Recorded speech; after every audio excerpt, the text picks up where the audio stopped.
Why Philosophical Discussions About Everyday Life is produced by the Institute for Philosophy and Public Life, a division of the University of North Dakota's College of Arts and Sciences.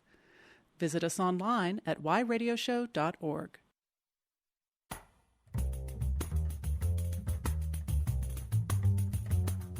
Hi, I'm Jack Russell Weinstein, host of Why, Philosophical Discussions About Everyday Life.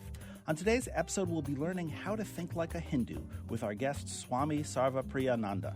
Please visit whyradioshow.org for our archives, show notes, and to support the program. Click Donate on the upper right-hand corner to make your tax-deductible donation through the University of North Dakota's secure website. We exist solely on listener contributions. Many of you may be familiar with the concept of Orientalism. It's a term coined by literature professor Said to describe the way that Western countries falsely treat much of the non-Western world as caricatures and as fundamentally different from themselves.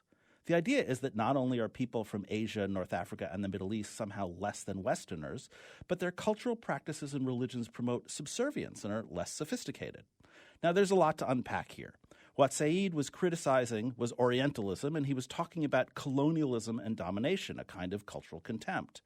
I, however, would like to focus on the idea of foreignness, that beliefs and traditions from these places are assumed to be for other people and not for us. This was illustrated most recently when Russia invaded Ukraine and the American news media kept commenting on how we should be more connected to this war than those in the Middle East because Ukrainians looked familiar and could be our neighbors.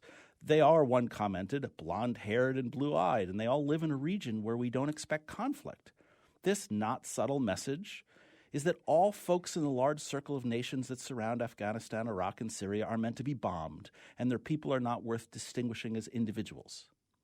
This othering contaminates descriptions of Hinduism specifically, the third largest religion in the world. Despite its being 5,000 years old, regardless of the fact that it has 1.2 billion adherents, it is often depicted as fringe and exotic. Western Hindus are frequently dismissed as weirdos or New Agers. You can thank the hippies and the Beatles for that. And Hinduism is commonly belittled as a two-dimensional performance people mimic when they want to find spirituality rather than religion. My own philosophical education certainly suggested this. Almost every department of philosophy in the English-speaking world emphasizes what we call Western philosophy, the tradition of European thought inherited from the ancient Greeks. And each, without fail, has a course called Eastern philosophy, or now to be more inclusive, Asian philosophy, which attempts to encapsulate a quarter of the world in one semester. The contention that I have heard over and over again is that Eastern philosophy is different. Its notion of logic is much more ambiguous. Its texts are to be read more mystically, and that I and philosophers like me, with all of our years of training, are simply not qualified to talk about it in class. You're either an Eastern or Western philosopher, and there's no getting around that. Now, I have strong words to describe this fiction, but I'll leave them to your imagination. Not only is it not true, it's never been true. The East and the West, if those terms even make sense, have always been intertwined through trade, competition, and conflict. The earliest statues of the Buddha, for example, were created to counter the spread of the cult of Apollo in the region we now call Pakistan and Afghanistan. And everyone, everywhere, even the peoples beyond the Indus River who were the earliest Hindus, are concerned with good and evil, justice, knowledge of the divine, our relationship with others, and self-awareness. These are human questions, and I'm sorry if this sounds pedantic, but Hindus are humans too. Universalists like to claim that there is one great truth, and that each religion is simply a specific culture's attempt to describe what that truth is. Krishna said something similar. I have to admit, I find this insight compelling, and if it's accurate, it means that Hinduism gets us where we want to go as well as any other belief system. They each provide their own piece of the puzzle. Hinduism is worth attending to. It's a rich, complex tradition whose influence permeates non-Hindu lives through yoga and meditation, for example, or vegetarianism, or the nonviolence of Martin Luther King Jr., or the widespread belief in reincarnation. There's much to learn about the religion, and on today's episode, we'll be doing just that. But we're going to do more than look at how Hinduism's conclusions differ from the Abrahamic traditions of Judaism, Christianity, and Islam. The title of today's episode is How to Think Like a Hindu, because my contention is that each of us, given some time, reflection, and imagination, can get a glimpse of the thought processes that help everyday Hindus find meaning and divinity in their lives. Today's guest is a monk, a Swami. He's devoted his life to both the study and practice of Hinduism, and he's also worked tirelessly as a representative of his religion, as an emissary for the curious. This makes him different than most of our other guests because for him, ideas don't mean anything if they can't be actively pursued. That's a major difference between philosophy and religion. Philosophical ideas can always remain purely theoretical, but religion must be inherently practical. Its evidence is in the lived experience of every person who aims to fulfill its ideas. So today, as we all try to think like Hindus together, try to imagine not just whether the ideas are right or wrong, but whether your life would be better if you lived as they suggested. Ask yourself, does the new knowledge the Swami offers us make a difference in how you see the world? If it does, then you are one step closer to countering the pernicious Orientalism that divides East and West, and to the recognition that truth is never exotic, it's just unfamiliar. And now our guest.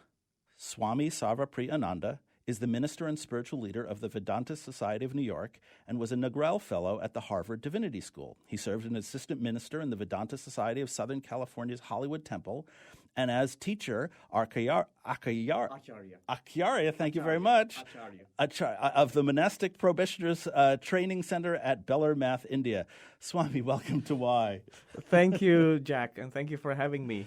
I am glad that you are based in New York because you're going to put up with my New York accent and my horrible butchering of all of the Sanskrit words in your name, and I apologize for that, but I don't know what else to do about it. That's perfectly all right, and you would be surprised at the number of Indians who make a mess of the name. They're difficult names. So, folks at home, if you'd like to participate, share your favorite moments from the show and tag us on Twitter, Instagram, and Facebook. Our handle is always @YRadioShow. You can always email us at asky@und.edu, listen to our previous episodes for free, learn more, and donate at yradioshow.org. Okay, so, Swami, this may be an odd question to start with, but I've actually been thinking about it a lot. Every guest I've had so far, I've called by their first name. This is true whether they've been a friend, a best-selling author, or Nobel laureate. Yet, from the very beginning, I knew I was going to call you Swami. It never occurred to me to refer to you as anything else. Now, you're not my therapist, right? But do you know why this is? Do you have a sense of what I'm reacting to there? Well, actually, it's not difficult to, the very visual impact of this person dressed in bright orange. Just yesterday, when I turned up at my host's here in Fargo, they have a very bright 6-year-old. The first thing he said when he saw me was, "Hello, orange uncle." And I would suggest that people are reacting in the same way as the 6-year-old. Here is this person who represents something, and that's what we are addressing. When I say Swami, this bright orange robed person is a Swami. I mean, what else could he be? In India, we bow down to somebody who looks like a monk, not because we know him or we even know this particular religious affiliation, but we know that he stands for an ideal. A lot like, when you see a person in uniform at the airport, you might go up and say, "Thank you for your service," without knowing exactly who he is or what she does. But it's just the impersonal ideal of it, I think. That's what people are responding to. My father, who is, we'll call him an imperfect Jew, will wear his yarmulke, his kippah, most of the time, but when he's in a restaurant that isn't kosher, he'll take it off because he doesn't want anyone outside to think that it's a place that's kosher and that's leading him astray. Do you feel that same kind of pressure when you're out and about, when you're representing your order, that everything you do is an advertisement for not only what you represent, but what people can use you as a guidepost for lack of a better way of asking the question? I guess that's true, though I wouldn't keep it forefront in my awareness. That would be too much pressure to take. So I'm pretty comfortable in my skin and in the orange too. Though you are right, there was a time when the Swamis, who've been here for more than 100 years now, the center I am in is probably the first Hindu ashram in the West. It was established in 1894 by Swami Vivekananda, the Hindu monk who came here with Hinduism first.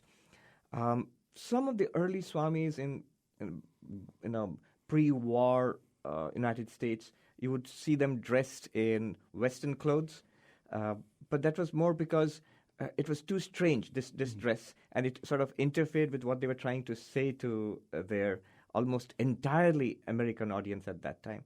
Things have changed since then. I find, for example, New York is so very multicultural. Nobody looks back twice at me when I'm dressed like this. So I guess, yeah, that's what I would say. Do they treat you differently at the security at the airport? Do they give you deference, or do they scrutinize you more? Both. Yeah. Sometimes, especially in India, you would get a lot of deference. Sometimes not in India, you would be picked out of a line just because you're dressed like this. But it's all right. That's all right. When you became a Swami, you changed your name. Yes. Is the new name a title, and is Swami an office, or is this more akin to even what the born-again Christians are trying to suggest, that metaphysically, existentially, you have become a different person, and that when you've reached this stage of being Swami, your identity is fundamentally changed? I think both. Mm-hmm. The latter more than the first. But the first two, first of all, the word Swami, just literally from Sanskrit, it translates into master, teacher, monk. So a Swami, normally a monk would be called Swami so-and-so. The Swami is actually more like, like a reverend, for example. And my name would be Sarva Priyananda. The whole name would be Swami Sarva Priyananda Puri. And that clearly marks me out as a monk. And to those who know more details, it would tell them which order I belong to, which brand or flavor of Hinduism I follow, what my philosophical leanings would be. But more than that, what you suggested, the second option was, yes, when you become a monk in Hinduism, you are actually it's like being reborn. When a Hindu dies, there are certain ceremonies performed, which mark, like funeral ceremonies. And when you become a monk, you actually perform those ceremonies for yourself. That's the only case where you would perform. It's as if you are dead to the world. And then now you have a new life. You begin with this new name and entirely new position in society, which is also one of the reasons why you can't actually go back, because the other person is supposed to be dead. I want to figure out how to ask this question. I'm asking it a little above my pay grade, so I may get this wrong, and you may have to explain some things. But my understanding is that a person's karma in previous lives creates the body of their next, generation. You are changing your identity, but presumably you're not changing your body. So is there a theological sense of how this shift into monkhood affects your karma? And would you say, I'm going to use Aristotle's terms here, would you say that your essence is different even though your physical matter is the same? The answer to that would be actually no. But if I could just skip back to your earlier question about death and being reborn into a new life, Indian law actually recognizes this, taking sannyas, that means the vows of monasticism in Hinduism, is actually regarded as being equivalent to legal death. So if you become a monk, you, as far as I know, you give up all claim to your paternal property. You can't now litigate and tell your siblings from an earlier life that you give me my share of stuff. You can't do that. Now, is there a change in essence? Is there a change in karma? No. It is well recognized that becoming a monk and all the ceremonies we go through and all these vows that we take up and the new life, all of these are seen as aids to eventual enlightenment. And until enlightenment, you are still under the thrall of causality. Past actions still rule over us. So literally, it's not that all your actions are done away with. Your karma has no hold upon you. It will have no hold upon you once you're enlightened. And being a monk is an aid, a very powerful aid, but still, it's just part of the journey. I've been trying to think about how to start the conversation without what so many people do, which is, could you define this? Could you define that? Listeners, they can't hold that, and it's boring. And one of the things that I found most intriguing in one of your interviews was you talked about there being two basic kinds of religions, a God-centered religion and a self-centered religion. And I think that is probably a really useful way for our listeners to start thinking about what Hinduism brings to the table. Would you talk a little bit about this distinction and also how it informs your order and your point of view? Right. Thank you for bringing that up, Jack. I think that's a very important distinction, especially here in the West. The kind of religion that people are used to, and in fact, that's all most people understand by religion, is God, faith in God, and an eventual freedom from, worldliness, some kind of salvation. And it's all very faith-based. In fact, that's the name for religion in America. They'll use religion and faith interchangeably. But that's not necessarily true. In India, we know of an enormous variety of religious perspectives, and some of which are not predominantly faith-based. For example, Buddhism. It's difficult to say that it's just a faith or it's an entirely faith-based enterprise. That's why I think a lot of Westerners find Buddhism intriguing. They find, how is it a religion? It seems to be more a system of ethics and meditation. So yes, if you look at the structure of human experience, we are experiencers, subjects, and we experience an objective world. So there is a subject and object.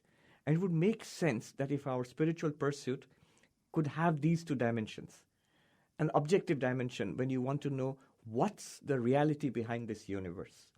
Let's call that God.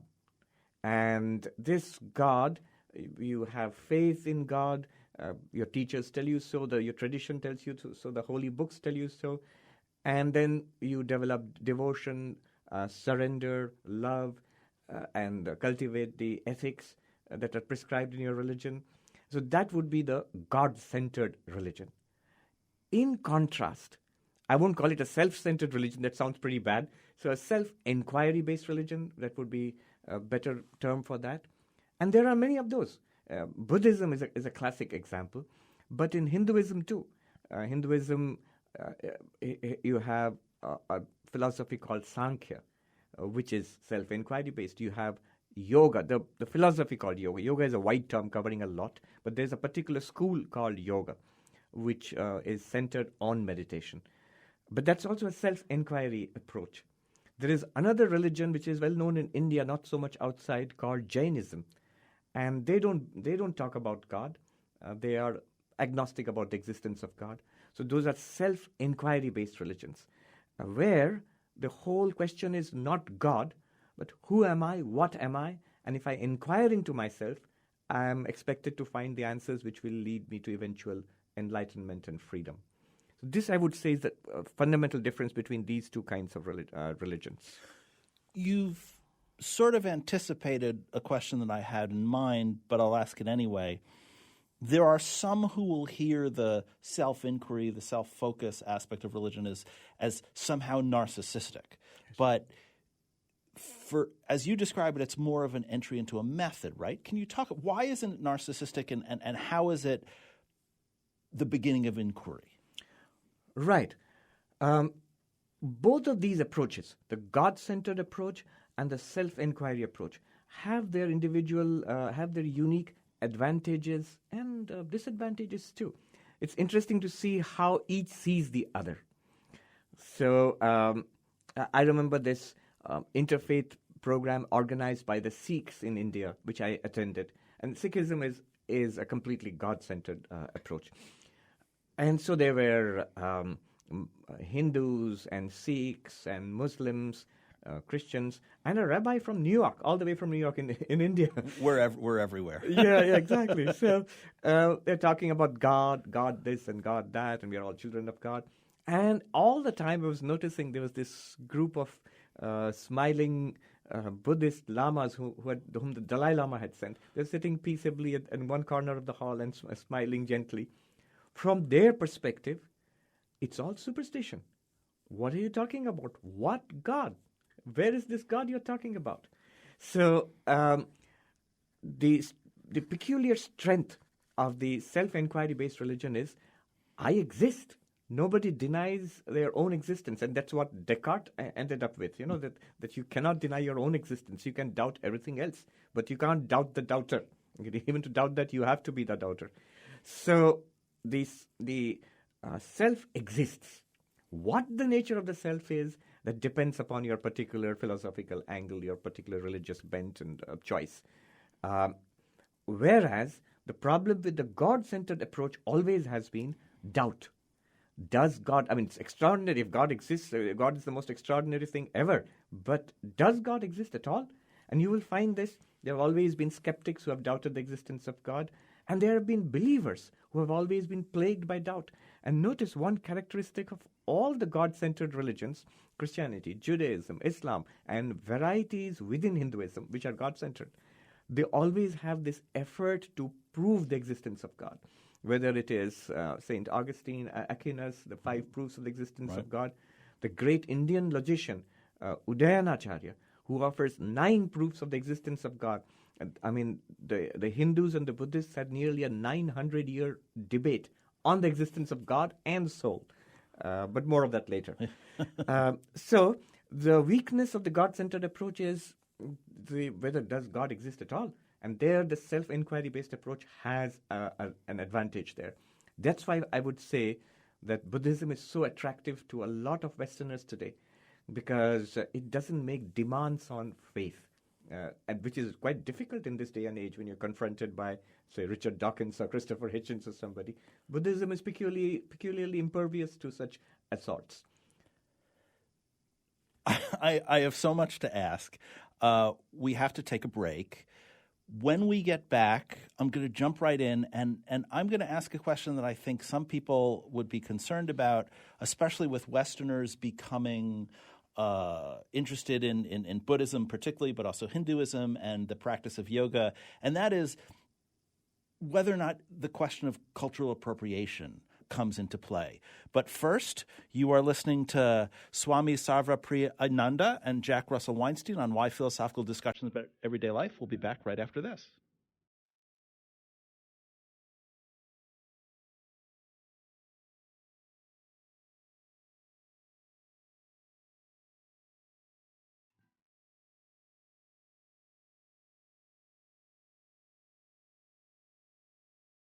The Institute for Philosophy and Public Life bridges the gap between academic philosophy and the general public. Its mission is to cultivate discussion between philosophy professionals and others who have an interest in the subject, regardless of experience or credentials. Visit us on the web at philosophyandpubliclife.org. The Institute for Philosophy and Public Life, because there is no ivory tower.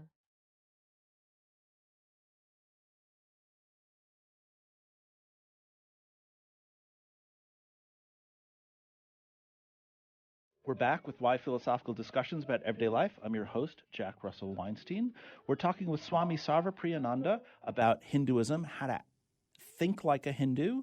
And when we left, I brought up the question of cultural appropriation, because I know, especially for younger generations now, what it means to be authentic and what it means to hold on to a tradition is very, very important. There are great debates now about, can white people wear cornrows in their hair? Can people who aren't Native American wear Native American traditional garb? What's the difference between honoring and caricaturing? And so I'm wondering, as you look at the American interest, the Western interest in these Hindu practices, when is it okay and when is it not to not just take an interest, but, I don't know, to participate, for lack of a better term?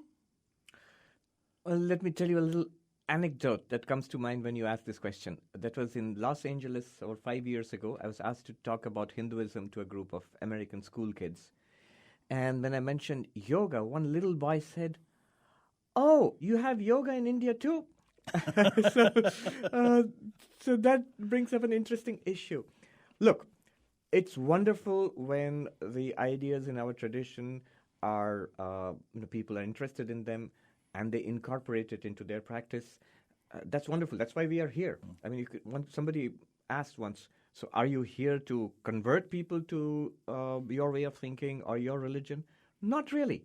I haven't converted a single person yet. And in my whole tradition, I can't think of too many people who've actually become Well, Hindus, we have a lot of listeners, so you never know. yeah. And that's not the point. When Swami Vivekananda was asked, "What are you here for?" he said, "Do I want that a Christian should become a Hindu?" He says, "God forbid." Do I want a Hindu should become a Muslim? God forbid. What I want is a Christian to be a better Christian, a Hindu to be a better Hindu, a Buddhist to be a better Buddhist, and so on. The idea is that we have something valuable to share, and I think that makes our common spiritual life much richer. I think in some ways it's easier for a Hindu because Hinduism is so internally so diverse, incredibly diverse. I often say any question that you ask a Hindu, the answer would be yes and no. All of the things you're saying, including the way you phrased "God forbid," just makes it sound so New York Jewish. and maybe that's the product of living in Manhattan, but there is something to be said about when I hear you talking to other folks, there's constantly this refrain of people aren't wrong, they're just on a journey. People aren't making a mistake. You can read it this way, you can say it this way, you can do it this way because this is where you are right now. Is that a heuristic? Is that talking down to people who just don't get it? Or is there really this sense that all of these different answers are contingent on who you are, where you are, not just in the cycle of reincarnation, but where you are in your physical lives and in the world? That's very important. The way the Hindu looks at religion is as a path. The moment you do that, then you can immediately you see that there can be different paths, and the different paths can lead you to the goal. We do, however, insist that there is a goal, and we would also like to insist that it is the same goal. The goal being infinite, you can see it as different goals. You can describe it in different ways. You can describe it as the theological God, the theistic God of, say, Judaism or Christianity, or as the impersonal absolute of Vedanta, or as the nirvana of the Buddhist. It's infinite, and therefore all of these are appropriate and right, also valid. And the different religions are different paths which take you to that infinite reality, and which is the goal of all religion. A lot of what I'm saying is similar to the perennial philosophy, Aldous Huxley, that there is a common, like a highest common denominator of all religions, and these are different pathways which will help you there. Going back to the question of appropriation, so first of all, appropriation is not a huge problem because from my perspective, I mean, a modern term for that would be cosmopolitanism. Thank you for saying that. That's excellent. I like that. Right. For folks listening, cosmopolitanism is a word that is often used to suggest that there is one world and that we're all citizens of the one world, and that to be a true one world citizen is to take different ideas and different practices from different traditions and look at all of these as one unified thing rather than by focusing on false national identities, divisive ethnicities, and those sorts of things. So I really love that cosmopolitanism as the opposite of or the negation of appropriation. Please, I'm sorry to interrupt. Continue that. No, that's very well put. Yeah. And you see that in a place like New York, for example. I used to think India was like the most diverse place I've ever been. But you come to New York, it's more diverse than India. You have 8 people from 80 or more different nations and language, and you are part of it. Often the problem with pluralism is that, yes, there are these different truths, but you can still be within your own ivory tower and excluded from the others, and still continue to insist on some kind of doctrinal purity, which actually, if you look closely at it, in a fine-grained look at any church, any religious congregation, there isn't that much uniformity as the purist would want, actually. So the idea that the different religions can all lead you to the truth, and you need to hold on to one. But that does not mean you're shut out to all the others. Influence from other religions can enrich you. I have this very interesting, revealing experience which shows the difference in the way of thinking. Professor Clooney at Harvard, in the Harvard Divinity School, he wrote this very nice text, Reading Hindu and Christian Classics Together. And the book launch, which was done online, you would have two scholarly interlocutors who come in and comment on it. One of them, a noted scholar of religion, said, well, what's the point of this exercise? Ultimately the whole point is to decide which is right and discard the ones which are wrong. And that's so shocking for a Hindu. You'd never in a million years think about it that way. Every time I read, say, a Christian text, devotional text, the whole idea is to see it through Christian eyes and enrich my own devotional practice, my spiritual practice. That's the way a Hindu would look at it. And I suggest that's pretty close to a cosmopolitan idea of spirituality. So I'm going to ask a silly question, and then I'm going to morph it into a serious question. We had a video when our daughter was younger of yoga for kids that taught the different positions as letters in the alphabet. And it was very, very cute. And there's also a book, and people talk about when dogs stretch and do downward-facing dog. They call it dogga, right? The silly question is that somehow inappropriate, or is that making light of something that shouldn't be made light of? But the more serious question is, when I'm not a very bendy person, but I really find yoga really tremendously useful for me. And where I live, one of my great frustrations is that a lot of the yoga is at the fitness center, and there's no sense of spirituality, and it's yoga as a workout. On the one hand, right, people do what they need to do where they are. On the other hand, it feels such a bastardization of the practice. How do you feel about this idea that that asana, that pose practices, even in sort of just for the physical needs and for workouts, can lead someone to the deeper, more spiritual, more meaningful yoga practice? You're right. There are schools which preserve the spiritual core of yoga. I have seen yoga schools like that. They teach all the physical yoga, but they have meditation, they have philosophy, they have courses in Sanskrit, things like that added onto that. And I've seen a lot of yoga teachers, in the sense of the physical yoga teachers in the West, who become interested in the philosophy behind it. But you're right, a lot of it has just become like a physical exercise, which is good in itself. There's nothing wrong in it. It's perfectly fine. But I would always want that link to the deeper philosophies behind it to be preserved, so that and sometimes you're right, it can feel like it's become superficial or stretched, forgive the pun, stretched too far. So bent completely out of shape, if you will. I have had reactions from Indian yoga teachers who have objected strenuously to, say, goat yoga or something like that. And my response to them has been, I see what you are trying to say, but on the other hand, look at it this way. We had it all this time. What did we do with it in India? Almost nothing. Nobody was particularly interested. It's the Westerners, especially the Americans, who became very interested in it, and they took it up. They Americanized it. That's all right. But now it's the possession of the whole world. It's not just the possession of a few yogis in India, and I'm so glad about that. Now there's an International Day of Yoga, for example. So it's taken a life of its own. And it's good that there is this little pushback and a demand for authenticity, which will tend to preserve the core of yoga. One reason why it's been like this is also partly due to the Indian teachers themselves.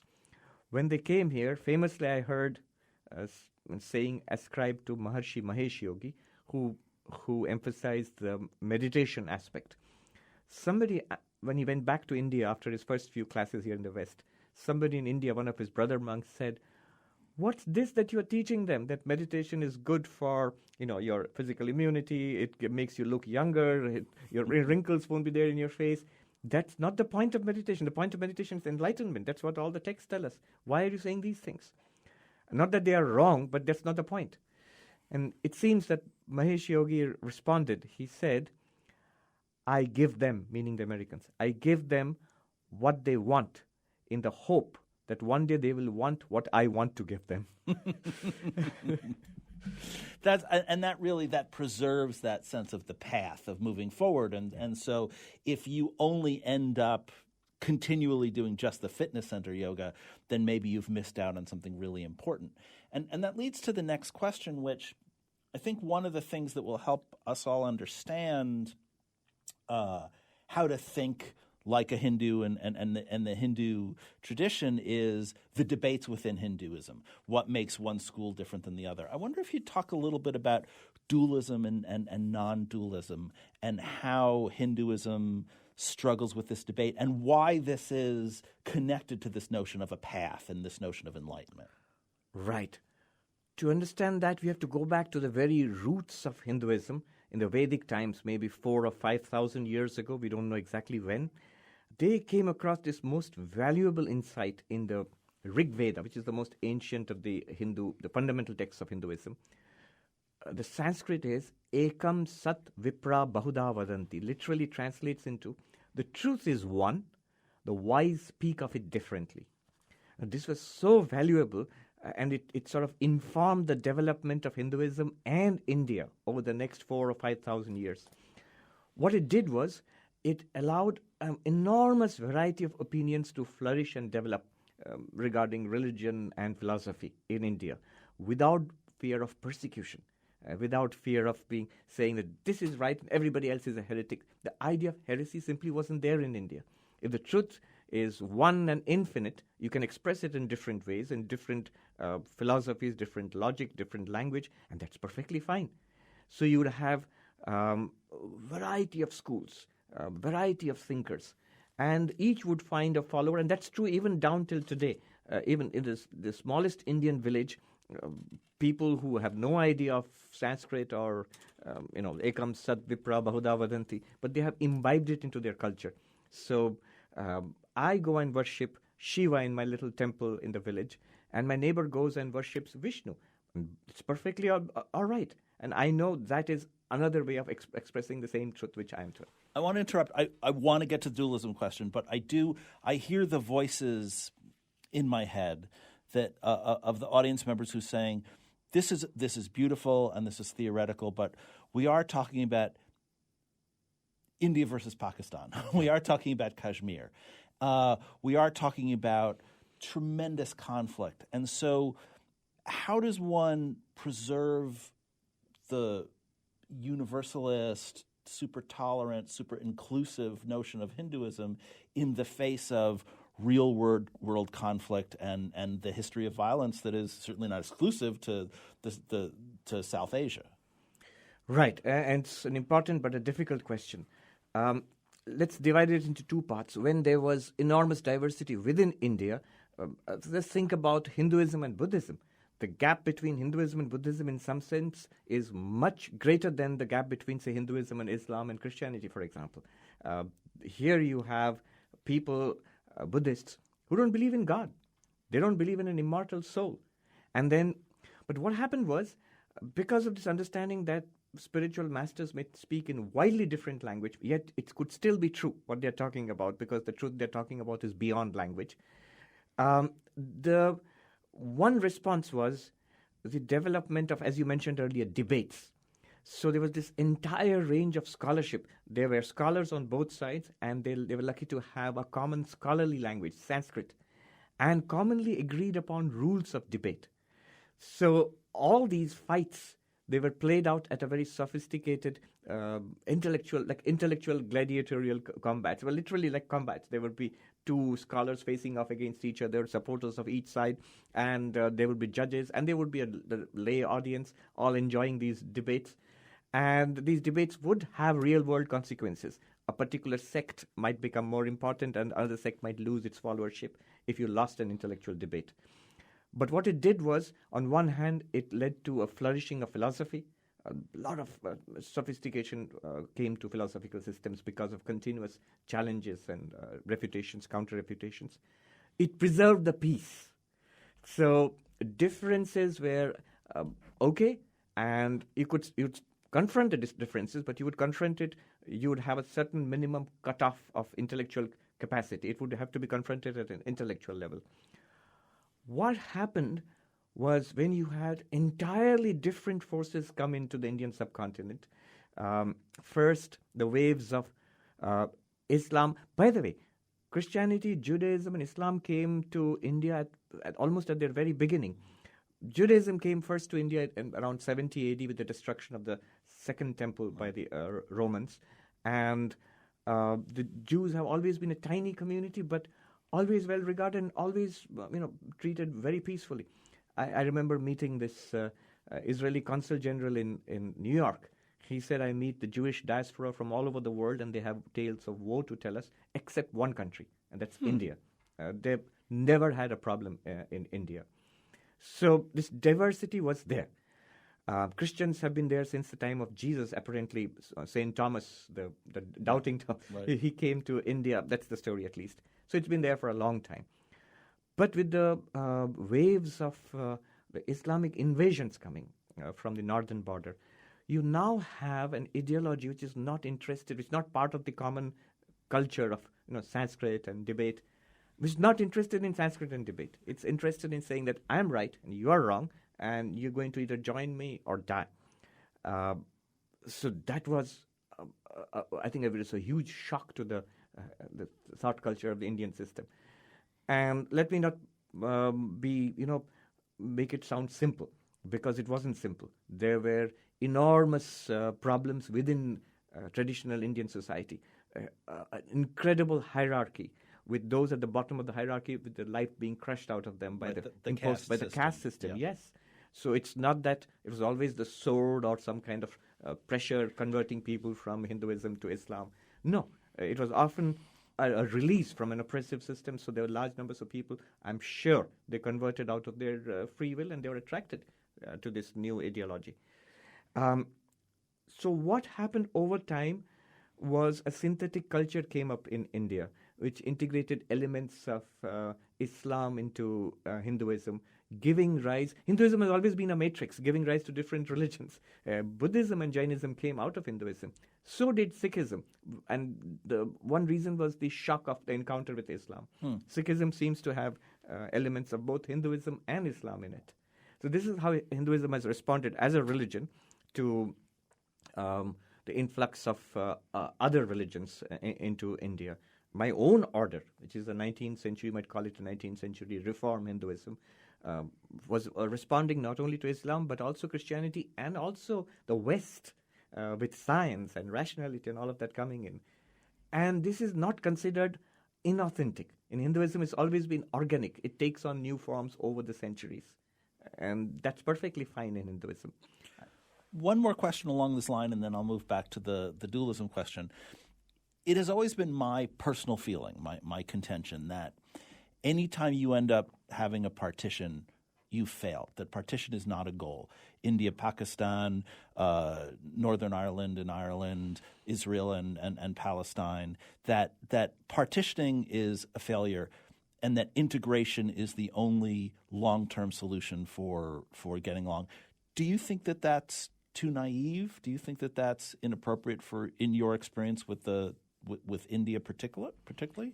I think you're right. Yeah. In principle. Partition is a failure. Yeah. It's the inability of large groups of people to get along together, which everybody, any cool head, reasonable person on both sides would recognize that would have been a better alternative, which is why Mahatma Gandhi was devastated when India became independent and became independent India and independent Pakistan. He took it as a day of mourning because his dreams had fallen apart. There were now these two nations where they should have been one. And the only dividing principle was religion. Just people who are just like each other. Now they become refugees in their own country. They go to a different country and set up intergenerational hatred for each other. One, at the risk of being unpopular, but I must say that there is, in Hinduism, from the Hindu perspective, there is no theological, philosophical reason to hate people belonging to a different religion. Whereas in other religions, it might be that we are right and you are wrong, and therefore we have to either convert you or destroy you or something, and that leads to a theology-prompted, like activism against some other religion, which might be religious conversion, it might be actually warfare, it might be riots. So the violence from Hindus sometimes, it's more based on, I would say, resentment against past real or imaginary atrocities against our community, the destruction of temples, mass conversions, enslavement, things like that, loss of political freedom. Colonialism. Yeah. Resentment against past aggression, and also the perceived continuing present aggression. But it's not, I often say, religious violence from the Hindu side is not an authentic, in the sense, and I'm being slightly sarcastic here, it's not authentic because it's not based on any kind of philosophical or, like no scriptural basis for it, no philosophical basis for it. It's just hitting back at when some of my Hindu friends in the new Hindu right, which is there, which is quite aggressive, and so they say that all this harmony talk that we hear from you, you don't hear that from other religions. I say that's fine, but you're a Hindu, right? And say yes. So as a Hindu, how would you respond to other religions? Because as a Hindu, you must admit that you don't have this doctrine of other religions being false religions. There's nothing like that in Hinduism. So all the major religions you must respect, and you must see that they all are talking about, in some way, of the same infinite truth which your own traditions are talking about. With enormous internal diversity, it's very easy for the Hindu to say that other, what the Muslim is doing and what the Christian is doing, also must be true. So there's no answer to that from people who are trying to be aggressive within Hinduism. Every religion that I've ever gotten involved in, there has always been a core group of people who have argued their scripture is tolerant, that violence is inauthentic. And I'm not suggesting that that's not true of Hinduism. I'm suggesting that it proves your point, right? That there is this tremendous overlap in that this debate, this interaction, this integration, that all of the religions would be better off if they held that position. I wonder. Let's go back. So the original question, 14 hours ago, the original question was about dualism and how dualism and non-dualism are representative of the fractures within Hindu theology. So please continue about that. I wouldn't call them fractures. I would just see it as the richness of Hindu theology. Fair enough. And I was warned when I came to the United States that be careful when you talk about dualism and non-dualism. In a Christian context, maybe even to some extent in an Abrahamic context, dualism and non-dualism would be like between good and evil, things like that. Oh yeah, no. This is Cartesian mind-body, yes. Appearance versus reality. Is it Maya, Brahman? Brahman, yeah. Yes. Here, dualism specifically would mean multiple realities. So God is a different reality, and we are different from God. And the insentient world, material world, is a different reality. World, God, and you are different realities. This would be the doctrine on which dualistic schools are based. There are multiple dualistic schools within Hinduism. There are varieties of that. And non-dualism, the tradition which I represent, my home tradition, so to say, would say that you can't dismiss that the fact that you experience difference. But the fact that we experience difference does not mean at some deep level there is not oneness. And so the non-dualist school claims that underneath all the experiences of difference is this one reality, which is called Brahman, literally which means the vast. Etymological, the word Brahman means the vast, which encompasses all of difference. But how do you encompass difference? One way would be that the differences are real, but they form a part of an organic whole. And that's one school of thought, which is, in technical, it's called Vishishtadvaita, qualified monism. But that's not the school I'm talking about. It's interesting to distinguish my point of view or our tradition point of view from that point of view. That point of view says that, yes, human beings are different from each other, and we are different from the material world that surrounds us. And all of that is encompassed in one divine unity, It sounds a little like Spinoza here. You've anticipated my question. I'll get to that in a second. So an underlying divine unity, but the non-dual tradition says, no. The differences are apparent, and the unity is the reality. So the differences between me and you and this world, it's like the differences you see on a movie screen, for example. There are people and houses and earth and sky.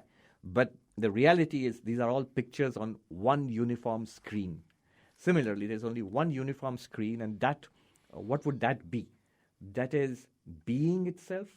And in non-dualism, being is identified with awareness, with consciousness. So being itself, consciousness itself, and the word ananda, it refers to bliss, fulfillment, value. So value or fulfillment itself. Sat, Chit, Ananda, these are the technical terms used. Notice all of, metaphysics, epistemology, and axiology, sort of ontology, epistemology, and axiology are involved here. All the questions of ontology end up with Sat, being. All the questions of epistemology end up with consciousness, awareness. That's what makes knowledge possible. And all that we are seeking, whatever is valuable in life, the answer to that is Ananda, translated as bliss or joy or fulfillment. And that is the reality, and the world we experience, difference which we experience, is the appearance thereof. So in a few minutes, I'm going to bring up the problem of the one and the many. Yeah. But because I think that this oneness is something that Westerners, and I'm always reluctant to do that, but Westerners struggle with. And I also want to point out that I think that some of the things you're saying now, the connection between epistemology, the study of knowledge, and ontology, the study of existence, that these are that this proves part of what I was talking about in the monologue, that there really is no radical division between the Western philosophy and the Eastern philosophy. So you mentioned Spinoza. And Spinoza, who was excommunicated for being a pantheist, his position was nature and God are one. And the way that I've always explained it is they're just different perspectives. On the one, it's like a spoon that is convex and concave, that one is God and one is nature. Are you suggesting something more like panentheism? And panentheism is the idea that, yes, nature and God are one, but God is, or Brahman is, more than one. And the example I usually give for that is the Beatles, right? We know that the Beatles are John, Paul, George, and Ringo, but when they're the Beatles, they're something more than just the four individuals. And we know that because none of their individual careers ever were successful, right? So are you suggesting something along those lines, that the unity is more than just the sum of its parts, or is there something even deeper, more metaphysically distinct from that? Deeper, more metaphysically distinct from that, Okay. more radical than that. Okay. It's not so much as the whole is greater than the sum of its parts. I mean, when they come together. By the way, I live near the Dakota where John Lennon used to live. And you live in a great neighborhood. That's really true. The strawberry fields there, and people are always singing Beatles songs. Yeah. But they're singing Beatles songs. They're John Lennon songs, but nobody says they're John Lennon songs. Yeah. They're Beatles songs. But what non-dualism in Hinduism suggests is that there is an even more radical possibility. It's not so much as the Lennon and George Harrison and others coming together and form the greater thing that is the Beatles, more like a movie and a screen. So the reality there is the screen and light and pictures. And the appearance is the story. You have Harry Potter and the School of Magic and all of that. There is the earth and the sky and the good and the bad and all of that. But all of that is entirely dependent on and is an appearance of the movie screen. The movie screen can exist and does exist. In a sense, it is the only thing that exists from a certain perspective, but it's also that which makes the movie possible. Similarly, Brahman, existence, consciousness, bliss, and these would be existence, consciousness, bliss with a capital E-C, and they are not the way. Existence here does not mean just existing things. It's that which makes existing things possible. Consciousness is not seeing, hearing, thinking, desiring. It's that which makes all of these things possible, all of first-person experience possible. And bliss here is sort of the culmination of all our attempts to seek fulfillment, happiness, bliss, purpose, all of that. And Advaita Vedanta says there is one reality which is at the same time existence, consciousness, bliss, and everything that we experience is an appearance of that. Like the rope by mistake appears as the snake. The sky, because of the way we see it, appears blue, though it's colorless. Similarly, Brahman appears as this universe. And more stunning, the real thing, the core idea of Advaita is the most stunning thing, the equation which Hinduism is most well known for, that thou art. After talking about all of this, the teacher is supposed to tell you, you are that Brahman. If you ask, what's that Brahman? Is it a speculative entity? No, you are it. And we can show you how you are it. And then comes the different paths, the actual practices. So if you'll indulge me for a second, I want to go down a sort of nerdy Harry Potter path for a second to introduce the idea of idealism, and then I'll transition it into the question of the one and the many, both of which require explanations on from my part, and I apologize for that. So first is, and there's a spoiler here, so if you haven't read the seventh book, fast forward for a second. Everyone thinks that the culminating scene in the Harry Potter series is when he is killed by Voldemort. This is because they look at it from a Christological point of view, that Harry Potter has to die and come back for his sins. But I actually think that the culminating scene is a comment by Dumbledore after Harry Potter, quote-unquote, dies, and he's in the train station. Harry Potter is about to wake up again, and he says to Dumbledore, "Tell me, Professor, is this real or is this all in my head?" And Dumbledore says, "It's in your head, of course, but my dear boy, what makes you think that's not real?"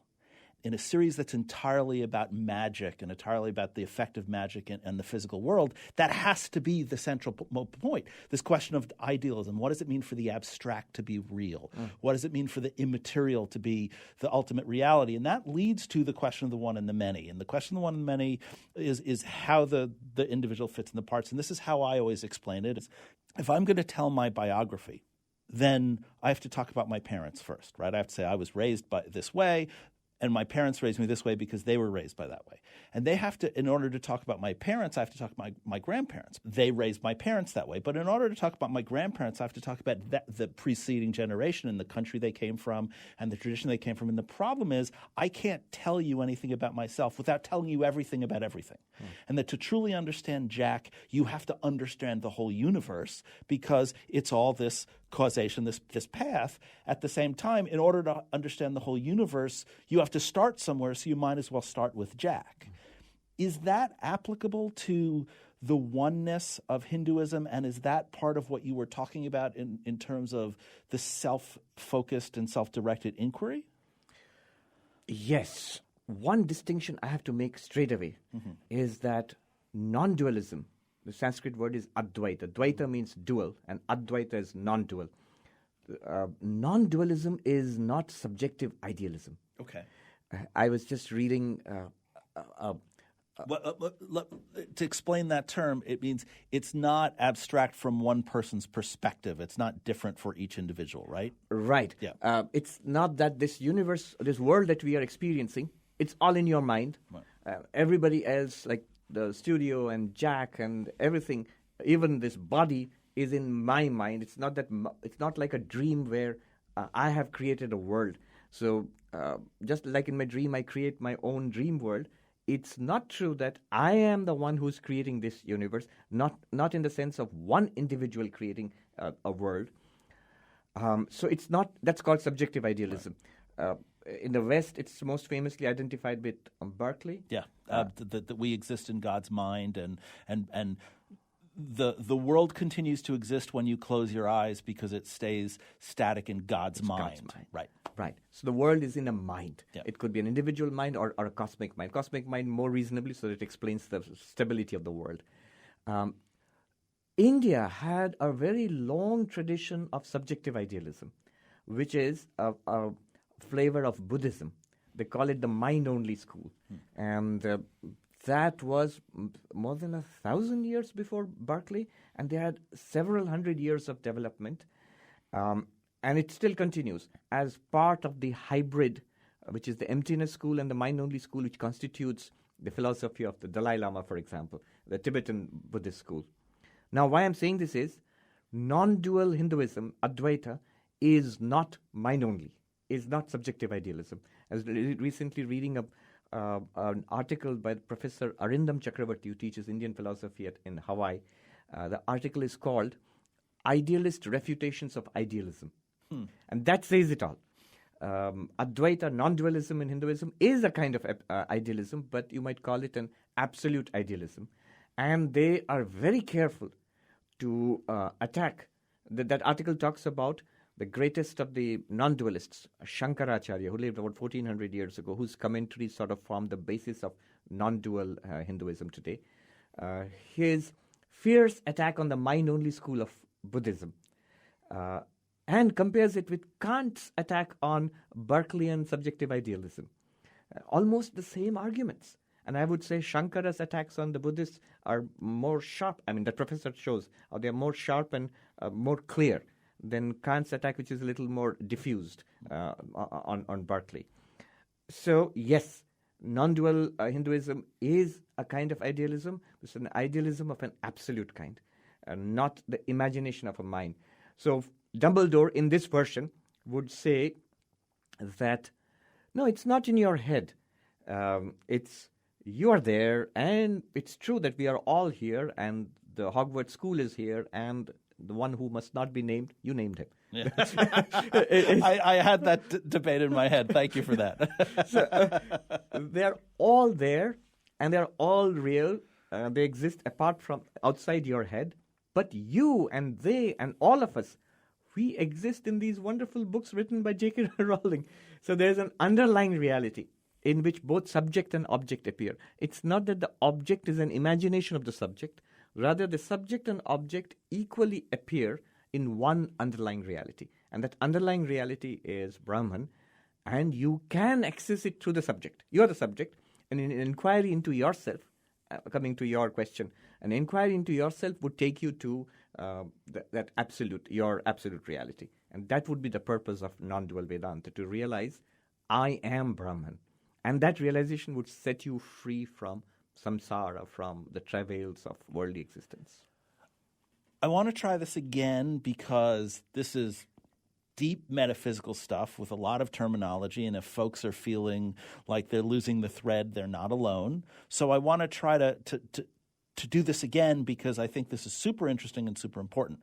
And I'm going to suggest something that it isn't to have you elaborate on what it is. There's a problem when philosophers ask about what is real. They'll often ask, is a fictional character real? So Homer Simpson, or we can stick with Harry Potter, right? In some sense, Homer Simpson, Harry Potter are real because we know who we're talking about. We know what they look like. We know their stories. We know their adventure. There's a intersubjectivity. There's a collective, objective, quote unquote, sense in which they're real because we are all talking about the same thing. But they're also fictional because they don't exist in the same way. You are not saying that, though. You're not saying that the real world is fictional. We just all share in that fiction. You're saying the physical world, the world of appearance, the world that we experience every day is fundamentally real. It's just a layer of understanding, a filter of understanding based on our knowledge at this point in time and at this life. And so the more we know, the more we've experienced, the more karma we've created, the more we see the fullness. But they're all equally real. They're just different perceptions of the real. Is that? I mean, I should warn again the listeners that what ends up happening is that lots of folks in the Hindu tradition end up saying that the reality is indescribable, right? And so we're gonna come across that problem. But am I somewhere close to where you want to go? You certainly are. Yeah. It's not a fiction in the sense that we all till now we were in the matrix. Now we have popped out of it. What happens is that if you investigate our experience, that ultimate reality which Hinduism is talking about will become evident to you. And from that perspective, you see that's a deeper, a more real, if you will, than this one. But this is also real on its own terms. So science is perfectly real, and religion too is real, and our common sense dealings in business and war, all of that is real. It's happening. It's not dismissed as a fiction or as a dream, not in that sense. But as Swami Vivekananda, who is a founder of the Hindu movement in the West, he put it, it's not from falsity to reality. It's better to put it as this way, from lower truth to higher truth. And in there is a sense in which Brahman is a higher or a deeper truth than the world that we are experiencing. But it's not fiction. See, there's a big disconnect between fiction and, say, Harry Potter and the book Harry Potter is written in. There's a big disconnect. There's a jump there. And so from that jump, you can dismiss Harry Potter as a complete fiction. You cannot tell Harry Potter that your essential reality is J.K. Rowling. No, they don't exist in the same plane of reality. But in fact, non-dual Hinduism will tell you that Brahman is your reality. Yes, you can talk about the world as a fiction, but you are the reality of this fiction. So this is an appearance in Brahman, and at the level of appearance, you can have science, you can have religion, you can have politics, all of that would be as true as they are claimed to be true, but they are not the ultimate truth. So is Islam a level of reality, Buddhism a level of reality, Judaism, secularism, quantum physics, are these all levels of reality that when we have a sense of Brahman, it all gets sorted out in not necessarily in some hierarchy, but in some grand puzzle? Or is there falsity? Is there incorrectness? Can you be wrong? Yes, you can be wrong. Okay. And I wouldn't say that, what I would say is that Judaism, Hinduism, Buddhism, Islam, Christianity, at their core, what we hold is they're all pointing to the same reality. The only advantage you might have in Advaita, the tradition I'm talking about, is that it might appeal to a philosopher, where instead of talking in mystical terms, in terms of indescribability, you can actually go pretty far. If not the whole journey, you can go pretty far following reason and experience. That's the only advantage that we are talking about. But all other traditions, they are pointing to it. I mean, they maybe at the sharp end of the spear, it becomes mystical, but they are all pointing to this one reality. Yeah. A book that I've mentioned on the show before that I've found tremendously interesting and helpful is a book called Buddha's Brain, which you probably know, and it's about the effect that meditation and yoga, but particularly meditation, has on neurology, and part of it is the attempt to show that the tradition of meditation is meaningful, important, and that it can have effects in the world of science. You mentioned that science is true. Is there a tension in Hinduism between the scientific worldview and the mystical or theological worldview? Because, of course, right, a lot of Americans are used to, especially in politics, that evolution is false, even while driving their car and using the internal combustion engine, right? Is there this same tension in the Hindu discussion, or is there a continuum and an integration that some people might find more, I guess, inclusive or holistic? It is more inclusive. Yeah. There's a greater continuum there. Yeah. But again, I'm always careful when I talk about Hinduism. Yeah. The opposite is also equally true. Right. But let me just talk about the tradition I'm comfortable about the Advaita Vedanta. There are two aspects to this. From the Advaitic perspective, we are very clear what we are attempting when we talk about the cosmos. In the ancient cosmology of fire, water, air, earth, that's common across the different Indian, why just Indian, I think Greek, Indian, Chinese civilizations. And that's a pretty common sense way of looking at the world.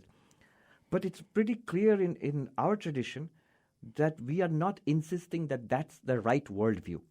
What we are saying is you need a worldview to go from there to what we are trying to point out, that you are the absolute reality of this universe. Now, if you have a better worldview to offer, modern science has a better worldview to offer, Advaita would be perfectly okay with it. Because we are not trying to do science here, so we are not in competition with science. In fact, that's true of most of Hinduism. One of the early Indologists, he said, I find that these ancient Hindus were Darwinians 1,000 years before Darwin. So you have in Hinduism the idea of God. God was a tortoise, a very big tortoise and very powerful, impressive tortoise, but it's a tortoise. And God was a fish. And then God was, first a fish and then a tortoise. And then God was a boar, and God was a half man, half lion. And then God was in the human form, which shows a very interesting, like almost a Darwinian evolution of. So what Hinduism talks about is an evolution of nature and the manifestation of God. So it's not that God is evolving, but let's say God's outer garment, God's fashion sense is evolving. Love that. Yes. And so so nature evolves, and God manifests more and more through evolved nature. And that's the way Hinduism would put it. So Hinduism has no direct conflict with evolution. In fact, Hinduism would be happy with evolution. There are sutras in the sutras of yoga, the aphorisms of yoga, which talk about evolution, which say that multiple bodies must come over lifetime, and that's part of the spiritual manifestation of Brahman. To illustrate one aspect of this, will you tell the story about the Swami who is suffering with throat cancer? Sri Ramakrishna, who was at the source of our particular movement within Hinduism. He was probably the most significant spiritual figure in India in the 19th century, I think in the last few hundred years probably.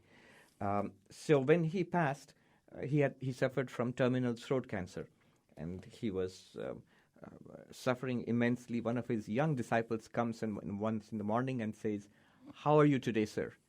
And he says weakly, "It hurts." He points to his throat, "It hurts and I can't eat." And the disciple, I don't know what possessed him, says, "But sir, I see that you're in great bliss. You're in great joy." And that's a cruel thing to say to a dying cancer patient. But Sri Ramakrishna's response is even more startling. He bursts out laughing and he says, "Oh, the rascal has found me out. He's seen through me." Which means that there is certainly a layer where disease is not denied, pain is not denied, it's experienced just like any other patient would experience it.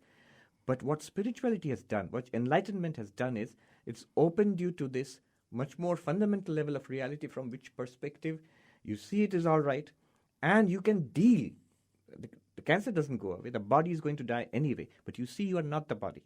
And you see even the pain in the body as an object, as a thing out there, an unpleasant thing, but still it's there. It's not that you are unaware of it. You are in some deep mystical state and you can't feel it. It's like you are spiritually anesthetized to pain. Not even that. He's feeling it just like anybody else feels it. And yet he somehow manages to rise above it. And that's what Vedantic spirituality promises. So you see, it's not dismissed entirely as a fiction. Every bit of this world is accepted as real, and yet through spiritual enlightenment, through spiritual progress, one can lead a much better life here, much more. You're much stronger. You have a greater sense of meaning and purpose in life, which is not shaken by the storms of life. The Gita says, having found that, after which nothing greater remains to be found, established in which even the greatest sorrows cannot shake you. It's almost biblical language, where you built your house on firm foundations. Call it the foundations of God, or in Hinduism we would say it is the foundation of your real self, capital S self. And that's what spirituality promises. I'll just add one thing going back to what you talked about science and Hinduism. Mm-hmm. Often a good deal of, in many texts when they talk about the cosmos in Hinduism, they seem to echo, findings in modern science, leading some of my Hindu brothers to claim, we all had it all thousands of years ago, which is nonsense. We didn't have quantum mechanics thousands of years ago. We didn't have string theory thousands of years ago. Brian Greene, who's a very well-known cosmologist at Columbia, he launched his latest book, Until the End of Time. And I was in the book launch and I asked him about this side of Hinduism. He knows it. His elder brother is a Hindu monk. So he has had these discussions with his brother. And he says, what you have in the Hindu texts, it's not science, but it's poetry. But on principle, they seem to be talking about the same thing. So there you see there is no, even at the most fundamental level, there's no real clash with modern science. So this may be the last question, and it's a big one. But I also think it might be a useful encapsulation of what we've been talking about. What is me? When I say me, is there a fundamental difference between the me I experience and, I don't know, me, capital M? If I'm starting with this self-focused inquiry as opposed to the God-focused, and I start with, Jack, me, I, what is it, and where does it lead me? Right. I think that's the central question. And in the school I belong to, that would be the core spiritual practice, to attend to our own experience of life. Which experience? All experience. Just attend to yourself instead of attending to things other than you. So what am I, or what's this me? I mean, if you straight away ask, point to yourself, it'll point to the body. But then we are invited to notice the body changes from babyhood to childhood to youth to middle age to old age and to death finally. And I seem to be intuitively the same person experiencing all of this. Body is a stream of matter all the time. Not only that, the body is an object. Just like the table in front of me, I can see it and touch it and hear it. I can do the same to the body. I can touch it and taste it and smell it and hear it. And so the body is an object to all five senses. And I don't normally think of myself as an object. So whatever I am, it's not the body because it's continuously changing. I'm not changing in that sense. It's an object and I'm the subject. And I'm aware of the body. The body, none of its powers, none of its parts, or the whole is aware of me. Then we go deeper. So am I the mind? Thoughts, feelings, emotions. That's what most people identify with. They'll say, I don't think I'm a body. I'm an embodied person, a mind maybe. But then you see the same logic applies to the mind. The mind is a stream of thoughts, emotions, ideas, memories. Not only that, those are also objects. This is a very subtle point that's pointed out here, that thoughts are also objects because I'm aware of them. If I just think 2 + 2 is 4, I was aware of the thought 2 + 2 is 4. 2 + 2, 4 is not aware of me, the Swami, and it's not aware of anything. It's not even aware of itself. So thoughts are also objects. They are also changing, and I'm aware of them. I am that which is having these experiences, which makes experience itself possible. And that's never an object. So this is the way the inquiry proceeds in non-dual Hinduism. And the point, you are at one point expected to grasp intuitively this innermost reality, which is definitely consciousness in some sense because you're aware after all. It definitely exists, and that is called existence consciousness in non-dual Hinduism. So that's how the inquiry would proceed. That's powerful, beautiful, compelling, and I don't mean this sarcastically in any way. It would take more than a single lifetime to meditate on that. I want to thank you so much for being here. You are the first person I've interviewed in person in many years because of the realities of our surrounding. I couldn't think of a better transition to person-to-person interviews again. So Swami, thank you so much for joining us, and thank you for coming to our little corner of the world. Thank you for doing this, Jack, and I really appreciate it, coming all the way in this weather to do the interview in person. It was much more interesting for me. Wonderful. Thank you for having me. You have been listening to Jack Russell Weinstein and Swami Sarvapri Ananda on Why Philosophical Discussions About Everyday Life, and I'll be back with a few more thoughts right after this.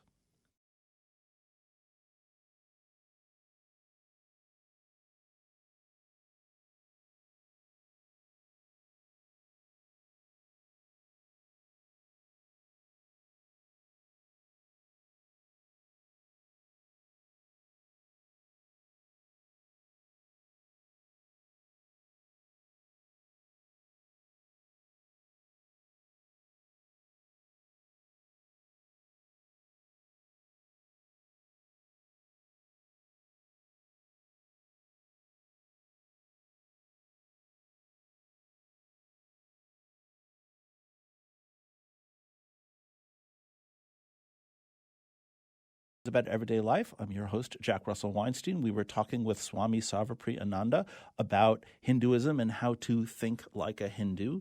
You know, the drive down to Fargo from Grand Forks was pretty intense today. The rain was very heavy, and there were a lot of trucks on the road, and I had a lot of moments of real stress, not to mention the fact that I was really concerned about being late. And in the process of driving, I had to compose myself. I had to remind myself that I had control of the car, that my reality was being affected by my anxiety and my nervousness, and that I was a pretty good driver, and as long as everyone else was a pretty good driver, we would be okay, that the car was designed to run in the rain. Why do I tell this story? Because on the one hand, my reality is created by my perspective. On the one hand, the meanings that I have, the confidence that I have in myself, the trust in my surroundings, that's part of my reality. But the other hand, if I had crashed, I would have died, right? If I had hydroplaned, the car would have done what it was going to do. And so I had to process both the physical reality, the scientific laws, and my perceptions and my knowledge of it, with the awareness that there was a whole bunch of other things going on, like, for example, there was a designer of the highway who would create angles that would make it easier to ride in the rain. I use that as an analogy to the conversation that we've been having today, that what Hinduism requires us to do is to reflect on the layers of perception and the layers of knowledge to follow a path to this thing called enlightenment. I can't describe to you what enlightenment would be, because if I were enlightened, I'd probably be somewhere else. And in the Hindu tradition, as in the great Western philosophical tradition, to claim knowledge is to make yourself suspicious. Those people who are claimed to be enlightened may not be the enlightened ones. So I think that some of us are for many of us, Hinduism is foreign, and for many of us, the story, the accounts that they tell, the texts, the theology, the metaphysics is very, very hard to grasp. But in reality, we all think like that all of the time. We just have to be able to systematize it and reflect on it and think about it and do it without prejudice, do it without self-consciousness, do it without embarrassment. Follow those thoughts, follow your path, get to the place where Hinduism becomes a reality for you. It doesn't have to be your religion, but it's certainly a source of great knowledge and beauty and curiosity. One of the things that stuck with me in the conversation with Swami was when he said in passing that Americans had done more with yoga in recent years than in millennia in India. And in some sense, I think that was hyperbolic, but in some sense, of course, it's not at all. Yoga is pervasive. I mean, this is not the same tradition, but there are, I think, 4 sushi restaurants in Grand Forks, North Dakota, right? Sushi is everywhere. Yoga is everywhere. Hinduism, meditation is everywhere. And this idea that we can be a part of it, that it's not cultural appropriation, that it's not rudeness, that we can be genuinely, authentically part of the inquiry is liberating in and of itself. And I'm tremendously honored to have the Swami here to help us see not just what Hinduism is, but to feel that we all have a place in it, whether we are Hindus or not. And what more can you want from a philosophical discussion? You've been listening to Jack Russell Weinstein on Why Philosophical Discussions About Everyday Life. Thank you for listening. Don't forget to check us out at whyradioshow.org and click the donate button, because we do exist on your donations. But regardless, whether you do that or not, it is always an honor to be with you.